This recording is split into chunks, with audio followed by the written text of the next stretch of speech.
Polisi menangkap seorang pemuda di sebuah lapak bakso di Seruat, Ciputat, Tangerang Selatan, Banten. Ia diduga membeli bakso menggunakan uang palsu.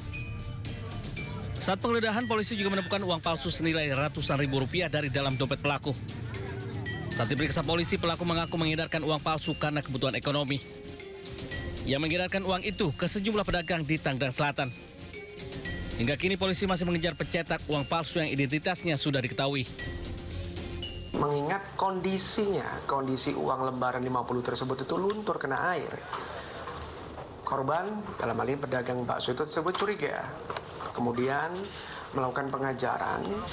Sementara itu, guna mempertanggungjawabkan perbuatannya, pelaku dijerat 15 tahun penjara. Dari Tangerang Selatan, Banten, Dudung Purnomo, News melaporkan.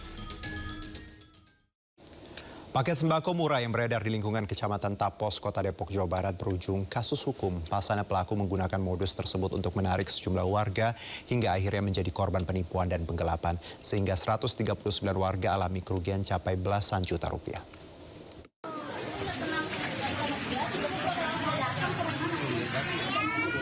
Sejumlah warga menggeruduk rumah terduga pelaku yang menjual paket sembako murah dengan menawarkan dari pintu ke pintu di lingkungan RT 02 RW 04 Tapos, Kota Depok, Jawa Barat. Terduga pelaku melancarkan aksinya dengan iming-iming setoran uang senilai Rp100.000 dan akan mendapatkan paket sembako senilai Rp300.000. Korban yang tertarik kemudian diminta melakukan pembayaran terlebih dahulu. Seperti salah satu korban mentransfer uang Rp2.100.000 untuk pembelian 21 paket sembako dengan iming-iming 5 paket tambahan.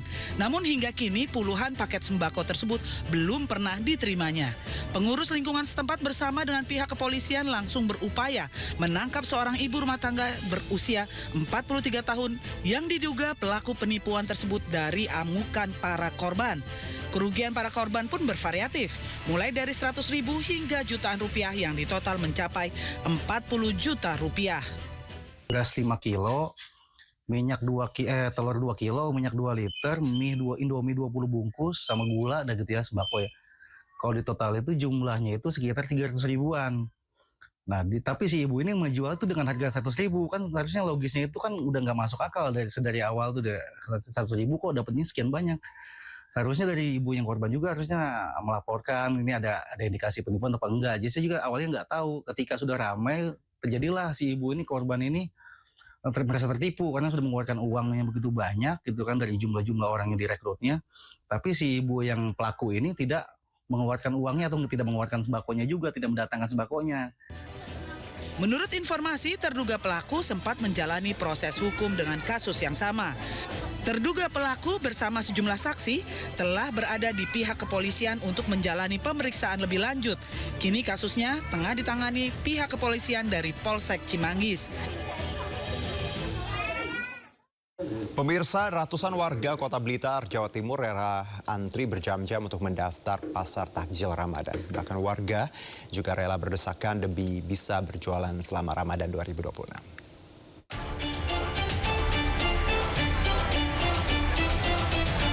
Ratusan warga Kota Blitar, Jawa Timur antri di kantor Disperindak demi bisa mendapat tempat berjualan di Pasar Takjil Ramadan 2026. Mereka antri berjam-jam hanya untuk mendapat nomor undian. Bahkan banyak warga menunggu sejak pukul 6 pagi. Namun sayang, pihak Disperindak hanya menyediakan 150 stand saja. Sehingga banyak warga yang kecewa karena tidak kebagian nomor undian untuk mendapatkan stand jualan. Nggak lolos. Padahal udah antri dari jam berapa? Jam 7 pagi. Kecewa nggak, Mas? Sedikit sih, Mas, karena sudah Bapak pengennya niatnya kan pengen berhasil gitu penjualan di takjil. Kita undi karena hanya tersedia 150 stand. Nanti yang tidak dapat akan kita coba untuk ada beberapa tempat yang bisa dimanfaatkan. Pasar takjil di Kota Blitar akan dilaksanakan mulai awal Ramadan. Pemerintah sendiri telah menyiapkan 3 lokasi, yakni halaman Pasar Templek, halaman Pasar Legi, dan Jalan Kenanga Kota Blitar.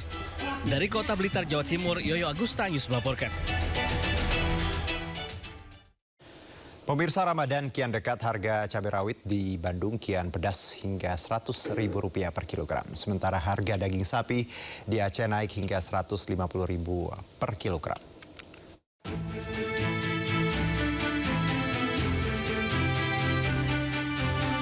Mendekati Hari Raya Imlek dan bulan Ramadan, sejumlah kebutuhan dapur di Pasar Kosambi, Bandung, Jawa Barat mengalami kenaikan harga. Salah satunya cabai rawit yang saat ini tembus di angka Rp100.000 per kilogram atau naik 2 kali lipat dari harga normal. Sementara untuk harga cabai keriting merah dan hijau mencapai Rp60.000 dari harga normal Rp40.000 per kilogram. Hal serupa juga terjadi pada bawang merah dari awalnya Rp30 kini menjadi Rp50.000 per kilogram.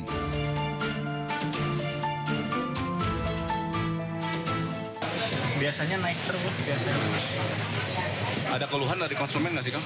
Ya pasti ada lah. Ada keluhan dari pedagang juga ada keluhan. Kenapa pedagang keluarnya apa, Kang? Ya modalnya keluar lebih banyak. Sementara harga daging sapi di sejumlah pasar pusat kota Banda Aceh juga meroket hingga mencapai Rp150.000 per kilogram. Ini merupakan harga tertinggi yang dijual pedagang. Para pedagang mengaku kenaikan harga daging sapi terjadi karena meningkatnya permintaan masyarakat. Kenaikan harga jual daging sapi di Aceh diprediksi masih akan terus merangkak naik dan bisa menembus angka Rp200.000 per kilogram hingga 1 hari sebelum puasa.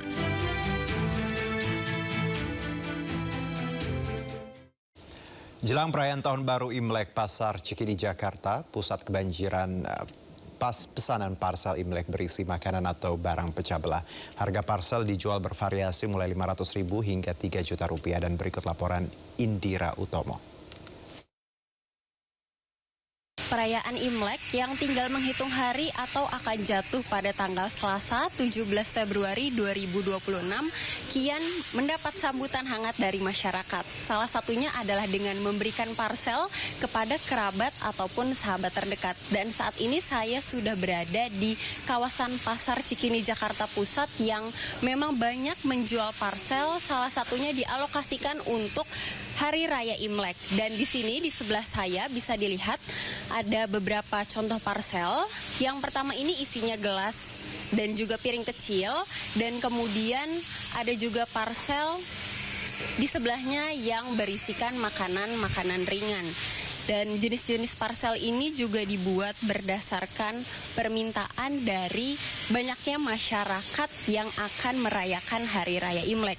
Dan saat ini saya akan berbincang dengan salah satu penjual yang mendapatkan pesanan dari konsumen. Selamat siang, Bapak. Selamat siang. Ya, Bapak boleh diperkenalkan dengan Bapak siapa? Boleh, dengan Ahmed. Bapak, untuk penjualannya menjelang Hari Raya Imlek yang akan datang minggu depan seperti apa? Ya, seperti yang kita lihat sekarang gitu kan, masih banyak pesanan, terus banyak permintaan dari customer gitu kan. Istilahnya kita juga bikinnya nggak lama-lama gitu kan, harus cepat-cepat gitu kan, sebentar lagi gitu waktunya. Untuk harga yang paling murah berapa, Pak? Untuk harga yang paling murah di sekitaran Rp500.000. Yang paling mahal berapa, Pak? Paling mahal di sekitaran Rp3.500.000. Untuk omsetnya berarti menjelang Imlek ini apakah naik? Alhamdulillah naik. Wah. Untuk yang paling murah itu biasanya isinya apa, Pak, parselnya? Kalau yang paling murah di pecah belah itu paling isinya ada cangkir semacam ini. Kalau kue-kuenya ya semacam gini, ada yang contohnya gitu ya di depan gitu. Terima kasih, Bapak. Ya, itu tadi merupakan salah satu berbincangan saya dengan penjual yang memang mendapatkan pesanan dari customer menjelang Hari Raya Imlek. Dan para pedagang pun optimis menjelang Hari Raya Imlek bahwa pesanan nantinya akan semakin meningkat. Dari Jakarta, Indira Utomo, Pandu Priyo, iNews melaporkan.